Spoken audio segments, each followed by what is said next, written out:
Imagine being strapped to a cold, metallic table, surrounded by creatures dissecting your anatomy, confused by your ability to survive pain that would kill them. To them, your medical routine is horror, your resilience unnatural. But the real terror? It wasn't the checkups. It was something far smaller, far more sinister, something humans call a papercut.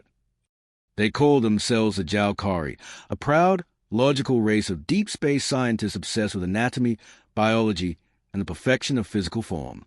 For centuries, they had catalogued thousands of species across the galaxy, dissecting them, studying them, understanding what made life tick. When they finally captured a human, they believed it would be like all the others. Curious, yes. Complex, possibly, but manageable. That assumption died within minutes of the first examination. Private First Class Jordan Reyes had crash-landed on V3L, an uncharted moon in the Urus Quadrant after a system failure in his drop pod. He was alive, bruised, dehydrated, but stubbornly breathing. The Jalkari had seen injured species before, but never one that laughed while being poked, winced when touched, and joked about needles while their scanners failed to read his pain threshold. The first shock came when they inserted the neural sensors. On most beings, the slightest probe into the cranial passage induced involuntary spasms or screams. Jordan sneezed. Then he smiled and asked if they had a tissue. Their lead medic, Veylan, nearly dropped her scalpel. "You are not screaming," she observed. "Nope," Jordan replied, smacking his dry lips. "But I could really go for a cheeseburger." The Jalkari were not prepared. Not for the gallows humor. Not for the casual resilience, not for the way human biology refused to adhere to any of their known models. The human body regenerated faster. Bones cracked but didn't shatter. Muscles tore but healed overnight. But most terrifying was their mind.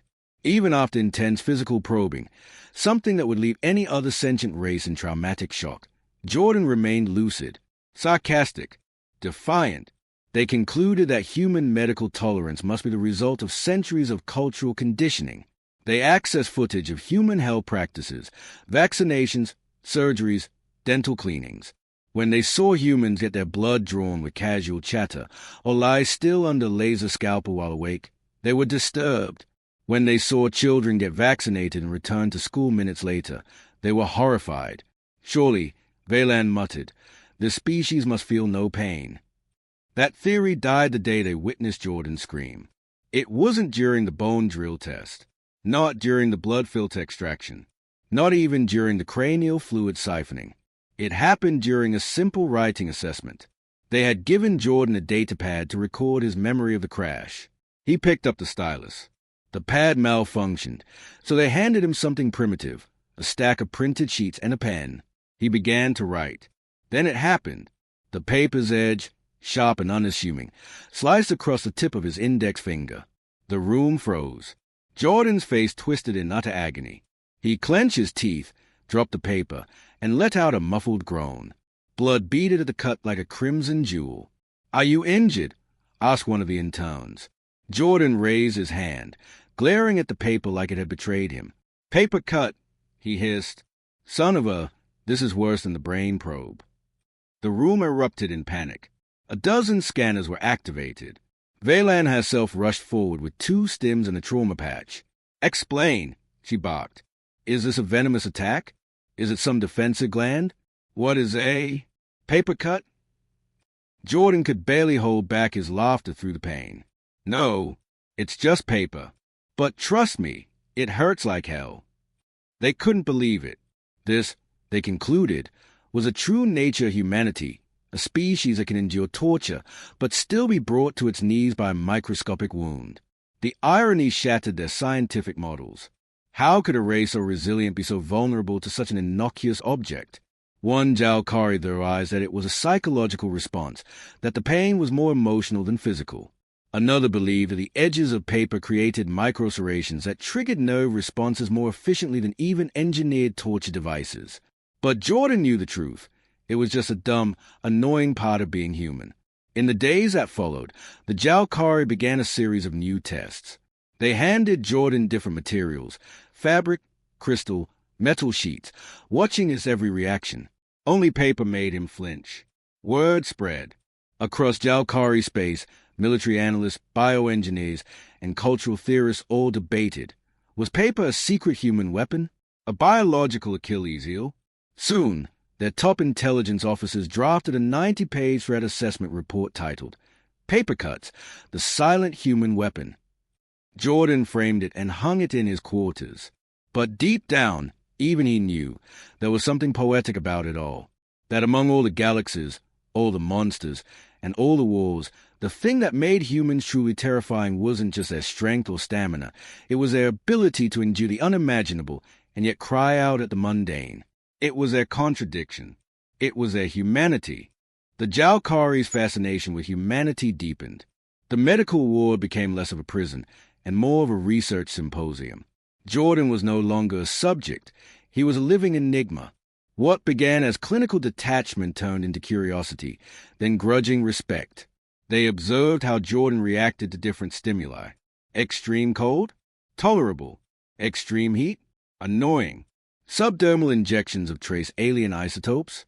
Just like tequila shots, he quipped. But hand him a stack of office paperwork. His shoulders slumped. His soul visibly left his body. That psychological warfare, he muttered one day, thumbing through a 50-page compliance form printed on particularly sharp-edged stock. I'd rather get stabbed in the thigh. The Jalkari noted every detail. They ran simulations to see if their own soldiers could endure what humans casually called Tuesday. None lasted more than 3 simulated hours. Eventually, Jordan began teaching them. At first, it was just banter. But soon, real insights emerged. He explained how humans grew up with discomfort. Scraped knees, dental drills, accidental burns from stoves, biting your own tongue, stubbed toes on bedposts at night, little sufferings that trained them to bear bigger ones. Our pain tolerance isn't just biology, he told them. It's culture. It's growing up being told, walk it off. Or hearing your mom say, you're fine before even looking at your scraped elbow. It's pain layered over years until it becomes background noise. The Jalkari was stunned, a species that evolved by enduring pain, not avoiding it, that trained its young by allowing small injuries, that developed humor as a coping mechanism. It changed everything. One Jalkari medic, Nurex, who had once fainted while observing a Tharnokian root canal, decided to undergo human exposure therapy. He asked Jordan for training. Jordan laughed, then pulled out a toolbox from the wreckage of his pod. Inside were a bottle of hot sauce, a treadmill, a dentist drill with a dying battery, and, most importantly, a stack of blank printer paper. What is the purpose of these? Nurex asked, trembling at the sight. Jordan grinned.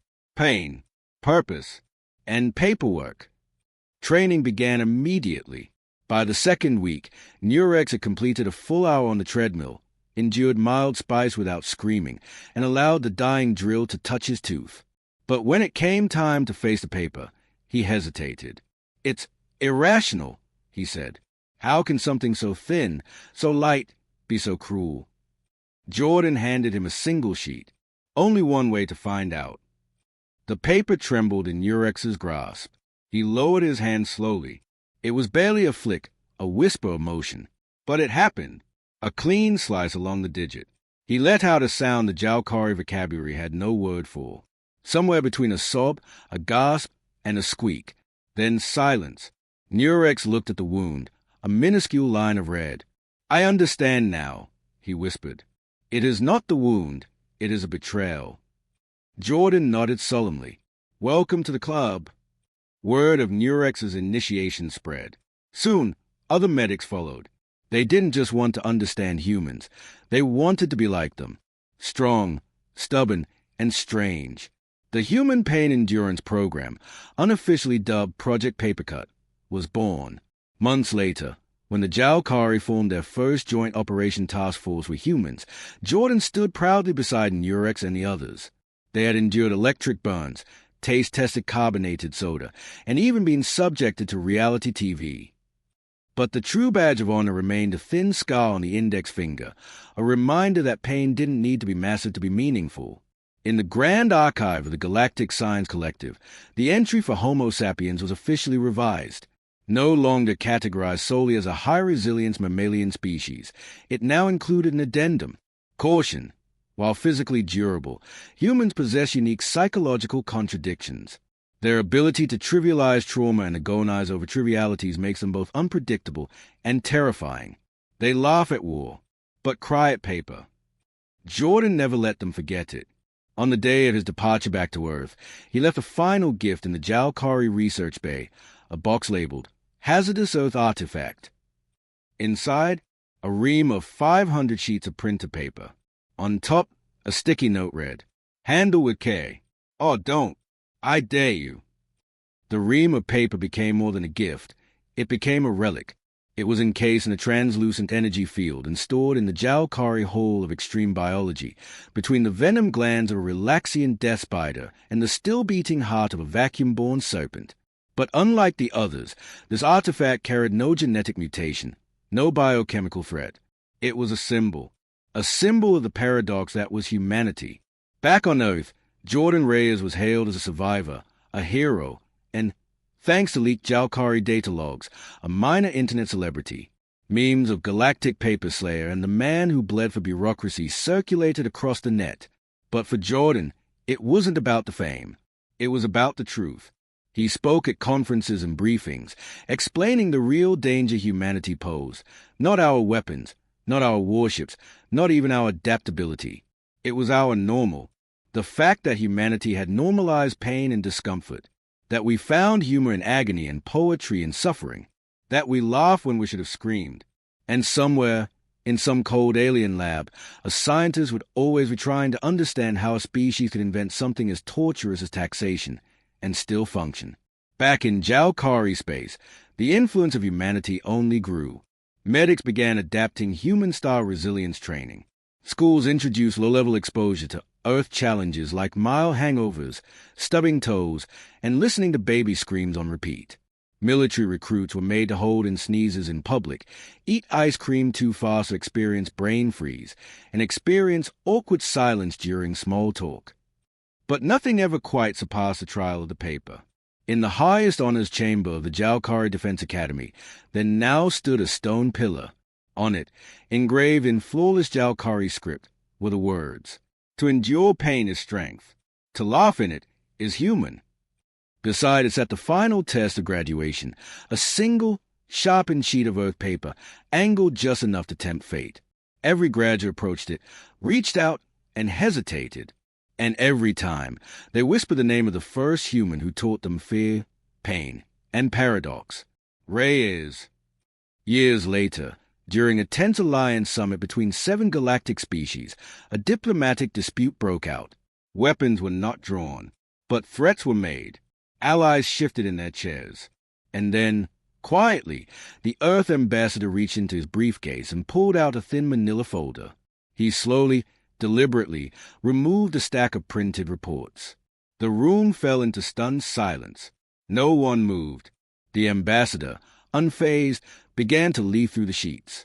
One by one, without gloves. The message was clear. This was humanity's silent weapon. Not plasma, not psionics, but paper. It was absurd. It was terrifying. It was effective. And as the alien delegates glanced nervously at the fluttering sheets, each of them remembered the story of the man who bled without screaming until he met the one thing that truly made him flinch. Not war, not pain, but the paper. As the ambassador gently slid the stack of documents across the obsidian table, its edge made the faintest whispering scrape. Several delegates instinctively recoiled. The Hreth consul blinked all 4 eyes rapidly, nervously adjusting his translation node. Even the hardened Zarnax warlord, whose mandibles had snapped through alloy armor in battle, leaned ever so slightly away from the path of the papers. Silence gripped the chamber. Then the ambassador spoke. "I trust this issue can be resolved peacefully." He didn't raise his voice. He didn't need to. The unspoken weight of generations of Earth absurdity hovered in the room like radiation. The room of hyper-evolved beings, capable of crushing planets and bending light, was frozen by the legacy of a humble Earth injury. The papercut, the symbol of humanity's quiet, ridiculous strength. The Jalkari delegation didn't hesitate. Their lead diplomat, Valan, now older, grayer, but still bearing the faint scar on her finger, stood and bowed. "Humanity's point is clear," she said. "We shall proceed with mutual deference." The crisis de-escalated. No plasma was fired. No treaties were broken, because one man had dared to bleed in the most unexpected way, and an entire species remembered. Later, in the Earth Embassy's private quarters, Ambassador Darren Hayes chuckled to himself as he wrapped the stack of papers back into the folder. He had used the same papers in 3 different summits. Not a single one had dared touch them. Jordan Reyes, now retired and living in a quiet cabin in Alaska, watched the summit replay with a beer in hand. The footage paused on the image of the manila folder, feared, respected, and entirely ridiculous. He shook his head with a smile. "Still working," he muttered. Outside, the wind howled across the snow as an aurora lit the night sky. Jordan stood, stretched his back, and walked to a small wooden shelf near the door. There it was, a simple glass case. Inside, resting on a black velvet cushion, was the original sheet that had cut him aboard the Jalkari ship.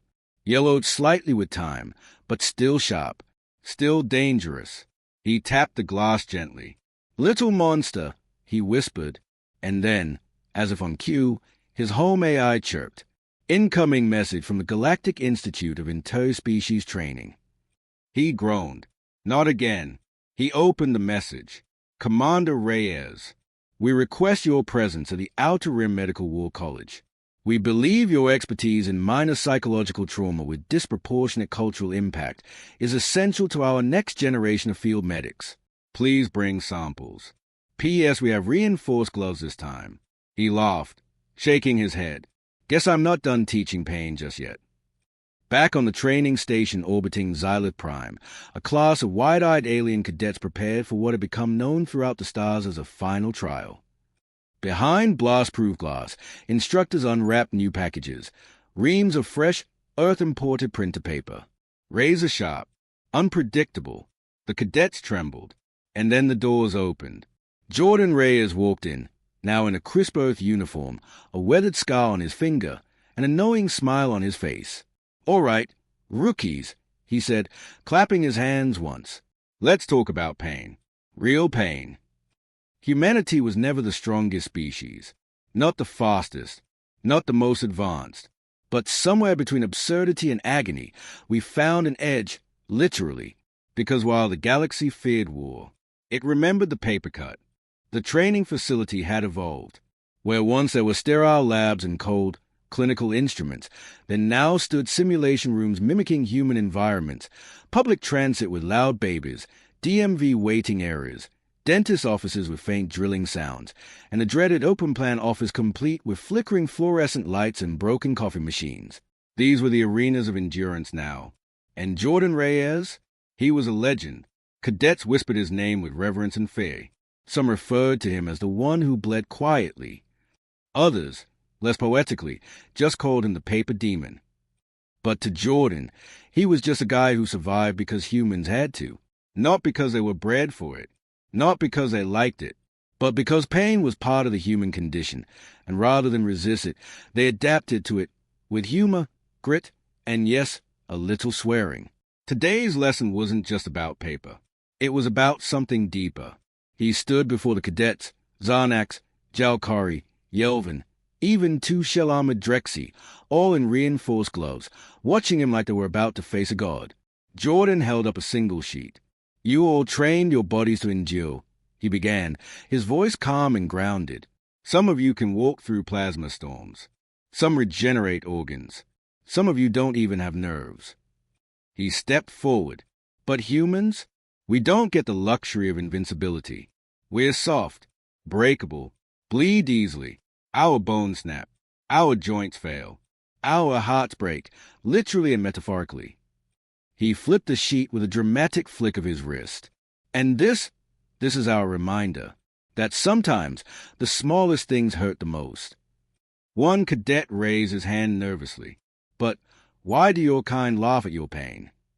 Jordan smiled, a long, tired, human smile. "Because if we didn't, we'd go mad. We've cried enough. So we started laughing instead. That's how we beat the pain." He handed the cadet the sheet. The Drexy hesitated, reached out with trembling claws, and made contact. A slice, clean and instant. The cadet froze, then hissed in pain, twitching as a nerve feedback surged through his outer carapace. A single drop of silver fluid bloomed at the cut. He looked up at Jordan, wide-eyed, and then he laughed. The whole class was stunned. It wasn't a dignified laugh. It was messy, loud, cathartic. Jordan clapped him on the back. "That," he said proudly, "is your first human moment." That laugh would echo across hundreds of species over the next few years. Project Papercut expanded, becoming not just a training protocol but a cultural exchange initiative. Earth's most mundane discomforts, ice cubes down your shirt, stepping on Lego bricks, untied shoelaces in public, hangnails, socks on wet floors, became galactic case studies. An alien comedy troupe on Vegas 7 made a full stand-up show titled, "You Think That Hurts? Try Being Human."